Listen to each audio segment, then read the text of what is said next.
Hi, I'm Randy Patterson, and this is Psychology Salon, a channel looking at psychological issues. Consider subscribing. A while back, I posted several videos on the common problem of anhedonia. You can find out more about it here. People have been commenting on those videos, and I thought I would follow up with a video in reply to some of those comments. But first, a bit about anhedonia itself, just for review. Anhedonia is not the misery or the sadness that we often think about when we talk about depression. It's not the lows, it's the lack of highs. A person with anhedonia might do something that normally they would have enjoyed, but it does nothing for them. It doesn't lift them at all. Now, the diagnostic criteria mix another bit in there, and I think this contributes to some of the confusion. In the Diagnostic and Statistical Manual, the DSM, anhedonia is defined as a lack of enjoyment or interest. Enjoyment, I've mentioned, but interest is the sense of motivation to do something in the future, usually out of a sense that it would be fun.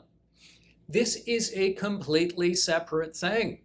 Many people with depression have a lack of interest, which is to say that they don't feel motivated to go to that board game night with friends or something else that they've liked. But if they go anyway, they actually do get the emotional payoff. So they get the enjoyment, but they lack the anticipatory interest. Others lack both. They don't feel like doing any of those things later today, and if they force themselves, in fact, they don't get any lift. As the depression lifts itself, usually the enjoyment comes back first, but the interest lags. In other words, if someone drags them to games night, they experience some enjoyment. But if we ask them if they feel like going, or if they think they would like it, they say no. As a result, many people with depression have the opportunity for enjoyment, but the lack of interest means that they don't take advantage of it. And even if they don't have the enjoyment either, one of the best ways to get it back is to do those things anyway at a small level. Okay, I'm not going to go into all the strategies in detail here. For those, you can watch Coping with Anhedonia Parts 1 and 2. Here, I want to address what some people have said in response. There are so many comments that I can't deal with them all, but let's look at a selection. Originally, I thought I'd group these by theme, but there are just too many. So I've just ordered them by age, and I'm starting at the beginning. CC says, "This is exactly what I needed to hear right now. Thank you." MS says, "I'm literally crying. Thanks, man." Well, terrific. Not everybody feels the same way, but there we go. JK says, "I've realized over the years it's practically useless trying to fix this issue with vitamins and supplementation. It's all about modifying my behavior and the way I perceive the world.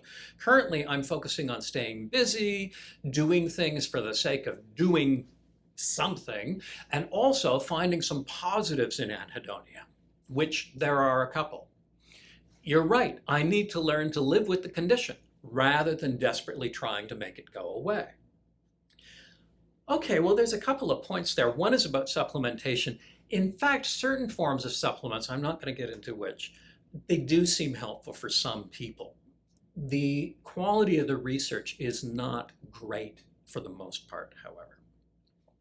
You mention that there are positives in anhedonia, and to be honest, despite having treated this problem for like many years now, I don't know what you're talking about. I don't really know what those positives are. It seems like pretty much a downer to me. I'm just going to have to live with this condition, you say. Well, yeah, in that our different people's levels of interest and responsivity vary. Some people's emotional lives are like this, and some people's emotional lives are like this. But I don't think people have to get by with lifelong anhedonia for the most part. This tends to be a problem that appears, and it tends to be a problem that goes away. DI says, "Anhedonia is the worst thing ever. I recognize it's irrational. I spent 3 months in bed, ruminating, catastrophizing beyond comprehension, tried everything. Countless therapy videos, research, visits to my therapist and GP, who's also a good psychologist, calls with loving church members, my parents, Lexapro, Trazodone, Buspirone. All of these things have helped to varying degrees. The guilt that I'm bringing down my family and the people around me have increased the anhedonia. Okay, let me stop him there. Good point. Our evaluation of our state is actually a part of the issue. It's not enough that we just feel a certain way, but then we feel bad for feeling bad. And that guilt kind of locks it in place to some extent for a lot of people. They go on, went to an animal park with my family and it was excruciating. Well, clearly the enjoyment was not there. I rushed my family. All I wanted to do was get back in bed. Then I went to Walmart. After a good therapy session, I forced myself to greet people with kindness as I walked past them or shopped next to them. Well, okay, that's interesting. I mean, interesting that it seems like you felt better from comments below. From going to Walmart, but rather than going to an animal park. Fair enough. It's interesting. We tend to think of our behavior as coming from our mood state. You know, I feel good and so I go out. I feel good and so I do this excursion. So it's feeling, then action. But what we often miss is that action leads to feeling as well. So what we do has an impact on how we feel. We ignore this idea that it can go from behavior to emotion. And that's the concept of much of these videos, coping with anhedonia 1 and 2. Okay, back to the comment. The vibes I got back from them, this is the trip to Walmart, lifted my mood. I was onto something. Long story short, now I'm an Uber driver. Not necessarily the road to happiness for all Uber drivers, as I understand it. But anyway, I'm the kindest one in the world. It's the best therapy I've ever had. My rating is 4.99 out of 5. Your videos are spot on. God bless you. Well, what I said in reply was that the danger with any YouTube video on a psychological subject like this is the implication that working through the challenge is easy. As your reply suggests, this is far from the case, and it virtually never works on the first try. I'm guessing that the first greeting you gave didn't do much for you, for example. You know, the first time you did an Uber ride with somebody or said hello to somebody at Walmart, that probably didn't give you any payoff at all. This is a difficult road, no matter how you walk it. But what I would say is that there is a road that does get there for most people. Okay, next comment. PGF says, I have anhedonia and have been diagnosed with OCD as well. Anhedonia isn't a standard symptom of OCD, but if a person has OCD and depression, they can. I've been diagnosed with OCD and my first depressive episode over the spring and summer. I finally sense that my mental health is improving after much advocacy, support from friends, my amazing therapist, doing ERP therapy for OCD. ERP stands for exposure and response prevention, and it really is pretty much the gold standard treatment for obsessive compulsive disorder. Melatonin for sleep can be useful short term, especially low dose, but long-term use doesn't seem to actually be the solution if you're taking it every night. But anyway, blood tests and supplementation, getting outside, exercise, etc. Exercise, absolutely. I'm doing more and feeling a little better, but my anhedonia is still present and is causing indecision. I really want to apply to grad school, but I don't feel joy when thinking about any of the programs I could apply to. How do you deal with anhedonia when it comes to career choices that I don't want to postpone?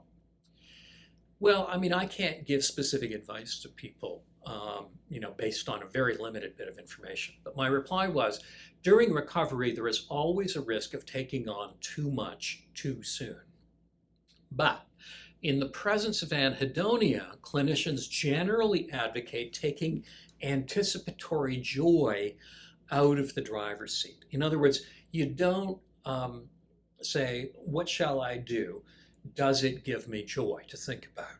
Because during anhedonia, the answer is no for practically everything. And instead, what we advocate is making decisions based more on logic, the requirements, the moment, or a best guess about what you'll be glad to have done rather than what you feel like doing.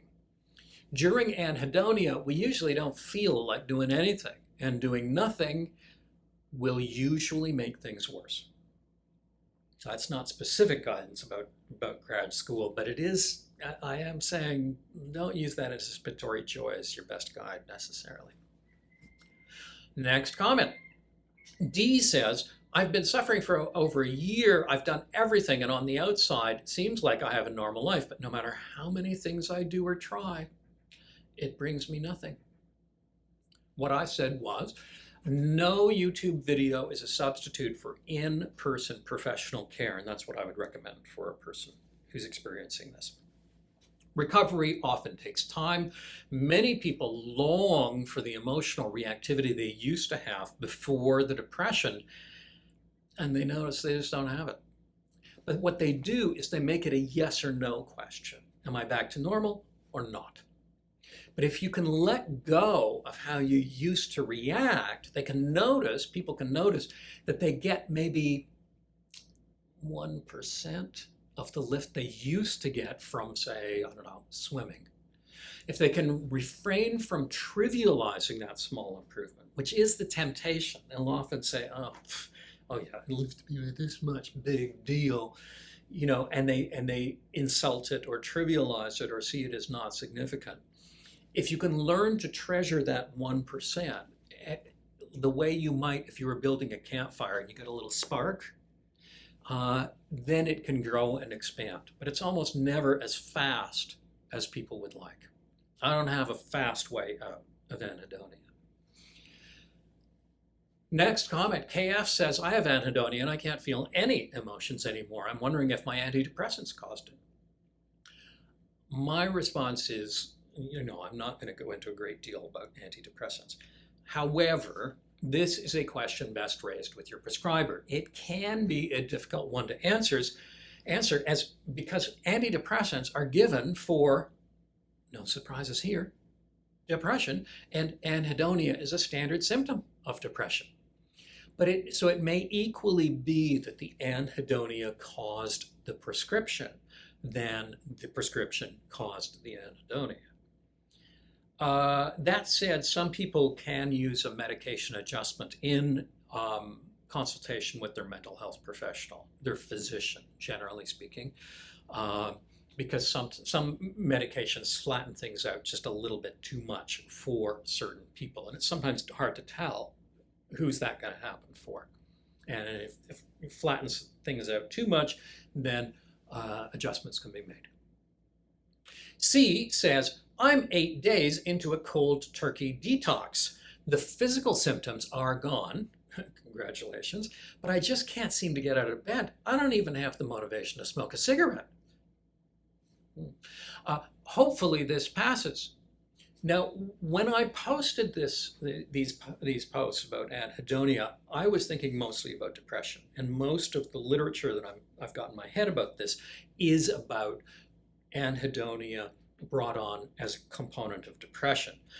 There were lots of replies to these videos about post-withdrawal anhedonia, people withdrawing from opiates and other drugs. Best recommendation, consult with your physician. But part of the problem is that these drugs do a kind of organic short circuit of the pleasure response. That's why people take them, right? You take the drug and it gives you a pleasurable sensation. So you're organically bypassing the reward system. And when a person stops using, it takes a fair bit of time to reset and for the system to downregulate. Although in depression, it may or may not, and it's looking like probably not, is there an organic change that's bringing on the anhedonia, at least not a sort of ongoing organic change. In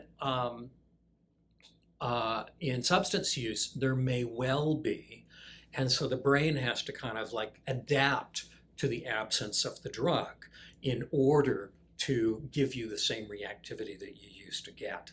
And so it's likely that the anhedonia is a little bit less responsive, and it takes more time to go away. Next comment, A says, due to the COVID-19 lockdown, I am not able to do those activities that I did before, and it's making it difficult for me to overcome anhedonia. My daily routine has come down to doing nothing at all, and the love and feelings I had for my partner before is just lost somewhere. I want it back. Will you help me? The short answer to that is a YouTube video will not be a substitute for medical care or for psychotherapy. So in essence, YouTube will not help you. That said, I would say that COVID probably threw a wrench into the works for a lot of people, in that some of the things that they would have done to overcome anhedonia simply weren't available to them. By the time I'm recording this, most restrictions in most areas have lifted, and so we can begin doing those things again. And so hopefully this problem has somewhat resolved for a lot of people. Jay says, I'm feeling neutral towards activities I used to like. Well, that's the classic anhedonia. Or love. It seems like a luxury to me. I now hate many of the things I used to love. I feel absolutely terrible doing them. What I would say is if you feel worse doing them, that probably isn't straightforward anhedonia, which is more that lack of lift. If it's going down, as a therapist with a person like that in my office, which this person is not, I would tend to do cognitive work to look at what is the person thinking moment by moment during those activities, because it's probable that there's something about the way that they're evaluating the activity or their emotional reaction to it or themselves that's having an impact here. And that would probably be worthwhile. So I would recommend a cognitive approach for that person. YC says, this should have way more views. I agree completely. And subscribing to a video channel is one of the ways of getting that done. D says, I am under 18 and I am feeling no emotions at all. In my case, there was a depression that was caused because of guilt and shame caused by one of my actions. So this person did something, feels guilt and shame about it, and that's suppressing them. Well, we don't know what it is. But what they've given us a pretty strong hint that processing that event would be a very good idea in therapy, and just doing straightforward reintroduction of interesting stuff, that's probably not going to be sufficient. They continue, by the way. At first, I was feeling really bad, but I was still able to feel emotions, including good ones from time to time. I was like that for, I don't know, maybe about a year or more or less, until one day I just couldn't feel anything, including the bad emotions. That kind of thing is what I hear a lot. You know, things get a little worse, and then one day it's like a teeter-totter. You go that one step further and it goes like that. It's like it passes a threshold of some kind. That's not an atypical presentation. At first, they continue, I was like, wow, I am actually finally free of this. But as the time was going on, I started to become more and more worried because I wasn't feeling good emotions anymore. I was very confused. I mean, I thought that eventually it'll go away. So I waited and waited and waited. And as expected, nothing happened. But day after day, I was feeling less and less worried because feeling nothing at all kind of became my normal life. Aside, this is quite typical that people will often say, you know, feeling nothing is better than what I was feeling before. Frankly, I'll take it.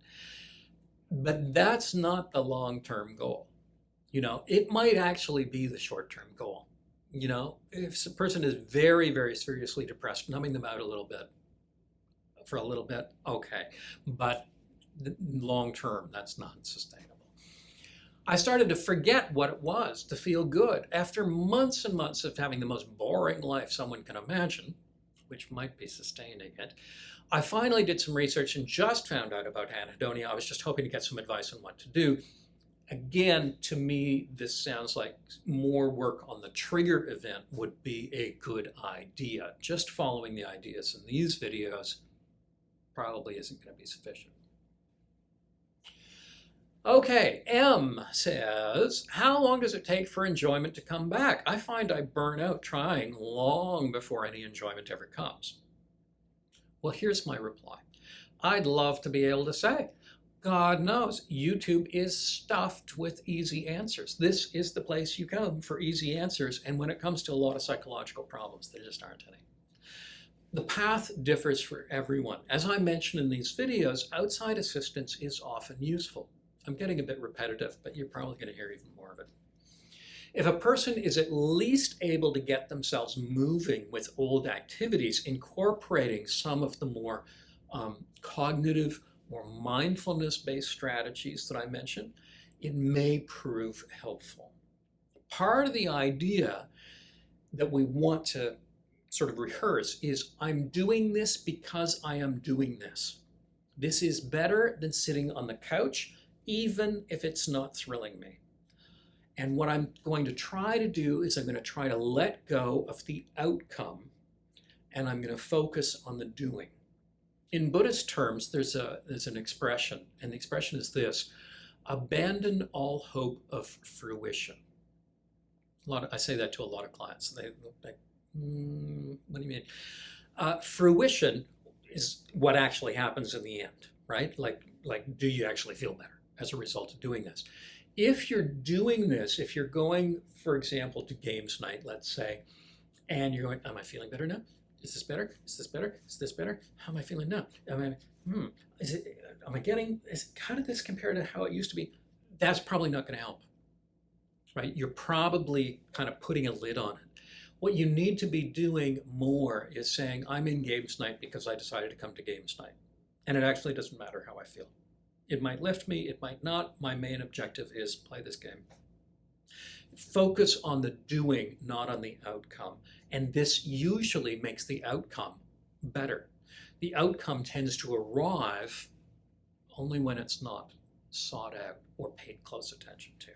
So the enjoyment has a tendency to sort of sneaking around the edges. It doesn't come if you're trying to pull it. S says, I like you don't try to question people's feelings. Acceptance. Yes, acceptance of emotional states is actually quite useful. I know that a lot of people are experiencing emotional states that are torturous. I get that. But acceptance or recognizing, this is not fun.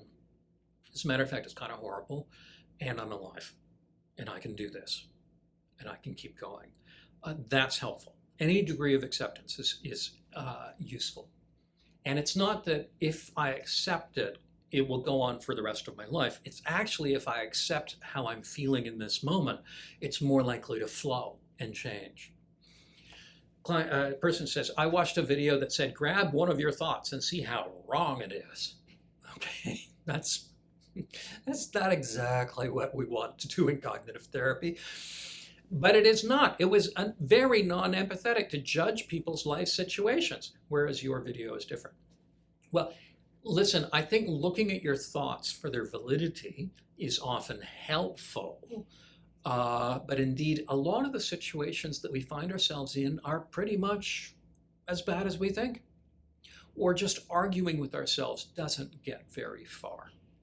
An acceptance-based approach, and then basing our behavior based on our plans, not based on how I feel in the moment, is much more helpful. I'm a big fan of cognitive therapy. I practice it. But yeah, no, just saying, how you're thinking is wrong. That's not actually it. CC says, watching for the third time and get more out of it each time. Thank you so much. Well, lovely. Great. RW says, wow, this was really helpful. I've been trying for a long time to figure out why I would hit these periods of finding little to no joy in my old activities. Thank you.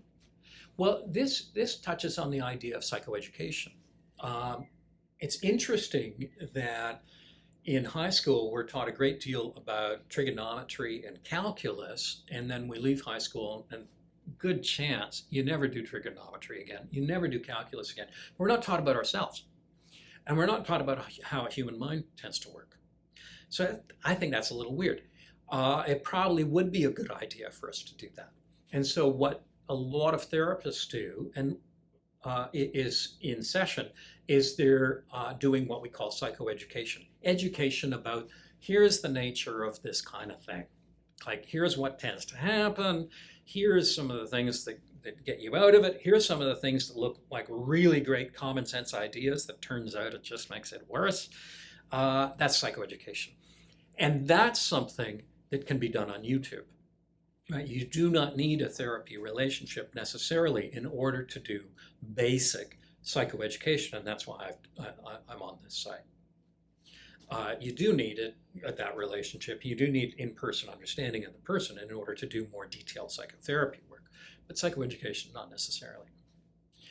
Problem, of course, is that YouTube is also filled with misinformation. So how do you know who's telling you the real stuff? I can tell you that what I'm doing is mostly based on the research and pretty reputable, but I think everybody would tell you if they were pretty reputable. How do you figure out that I am and they're not? I don't know. Anyway, ND says, I'm struggling with this so deeply. Everything I do hobby-wise, I always find myself saying, what's the point of doing anything? Wow, I'm painting a picture. Big deal. It just feels like work now. Everything I used to enjoy feels like a chore, and it all feels so numb and pointless. I'll give you a reply that maybe doesn't address this point dead on. For some people, and I won't presume to know this person or give advice, this is a cue to shift away from what do I feel like doing or what do I predict will give me pleasure over to what would be an expression of my values or what would be a contribution to the world even if it doesn't benefit me at all. So that isn't an abdication of the search for enjoyment. In fact, it's the path toward it. It's a little weird, but taking enjoyment off the agenda often causes enjoyment to arrive, weirdly. I noticed, by the way, that a lot of people in their comments talk about hobbies.